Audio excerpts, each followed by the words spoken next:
Dans cette vidéo, je vais t'expliquer pourquoi il est important de ne pas faire des appels de phare lorsque tu vois les forces de l'ordre au bord de la route. Alors pas les appels de phare quand une personne fait un appel de phare pour prévenir qu'il y a, je sais pas moi, un accident, un camion à travers de la chaussée. Ça évidemment, c'est ok.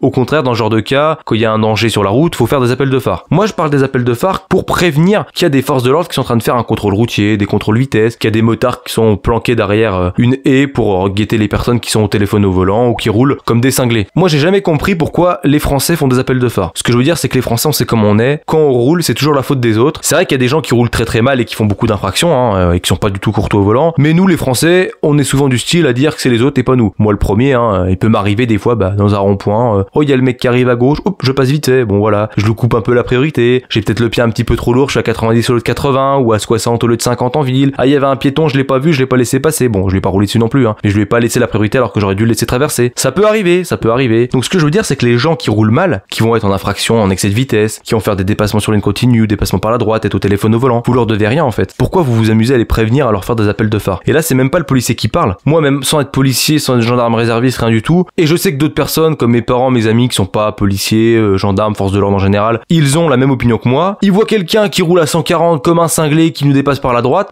S'il y a les forces de l'ordre de l'autre côté, ils ont pas envie de le prévenir. Au contraire, ils se disent, oh purée, ça serait bien que la police soit là pour le gauler celui-là, vu comme il roule n'importe comment. Je pense qu'il y a plein de gens qui ont déjà pensé ça. Donc vous ne leur devez rien aux gens. Pourquoi les prévenir? Pourquoi leur permettre de s'en sortir? Et ce que j'aimerais dire aussi, et ça va peut-être en choquer certains ou certaines, c'est que quand vous faites des appels de phare pour prévenir une personne qui roule n'importe comment, qui est au téléphone au volant, peut-être que la personne c'est quelqu'un qui a un enfant dans le coffre qui vient d'enlever, voilà, ou alors peut-être que c'est quelqu'un qui a tué une femme et qui l'a violée, qui l'a dans le coffre et qui va s'en débarrasser, qui va se débarrasser du corps. Ou alors ça peut être une personne qui est sous l'empire de stupéfiants ou d'alcool, il va continuer à rouler sous stupéfiants, il va pas se faire contrôler et peut-être que 20 km plus loin, il va taper une bagnole ou un vélo et il va tuer quelqu'un. C'est possible. Il y a pas de statistiques là-dessus, c'est dommage, mais en tout cas, je pense qu'il y a déjà des personnes qui sont passées entre les mailles du filet parce que des gens les ont prévenus en faisant des appels de phare. Vous leur devez rien aux gens qui font des infractions. Faut pas oublier que les gens qui font des infractions, des fois, c'est des gens qui font des infractions tout le temps en fait. En faisant des appels de phare, vous pouvez permettre à des criminels, à des délinquants qui commettent des infractions, qui font des accidents et qui tuent des gens de s'en sortir. Cette vidéo est maintenant terminée. C'était le premier épisode d'une série que j'ai intitulée Coup de 12. Alors, coup de 12 dans le jargon militaire et dans le jargon policier, ça veut dire se faire remonter les bretelles. Encore une fois, moi qui aime bien les jeux de mots et faire des parallèles avec des expressions qu'on a en police ou en gendarmerie. Le titre de cette série sera donc Coup de 12, puisque pour chaque épisode, je vais pousser un petit coup de gueule sur un sujet qui me tient à cœur. Ça reste mon avis personnel, je ne représente ni la police nationale, ni la gendarmerie nationale. Je ne parle qu'en mon nom dans les vidéos et les propos que je tiens sont purement personnels. Moi je vous dis portez-vous bien, à la prochaine, et surtout n'oubliez pas de vous abonner pour ne pas manquer les prochaines vidéos.